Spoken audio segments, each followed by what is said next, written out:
নমস্কাৰ নমস্কাৰ নমস্কাৰ বন্ধুসকল আজি দিৰপাই ইক' কেমৰ এটি মনোমোহা দৃশ্য দেখাবলৈ আগবাঢ়িছোঁ দিৰপাই ইক' কেমৰ আজি শিলৰ বৰষুণৰ পৰিণামে আজি কেনেকুৱা অৱস্থা হৈছে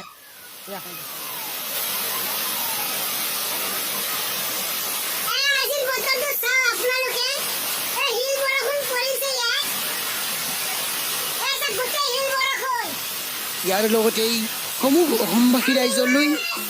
আগতীয়া আলি আই লিগাঙৰ আন্তৰিক শুভেচ্ছা জ্ঞাপন কৰিছোঁ হেপী আলি আই লিগাং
বড়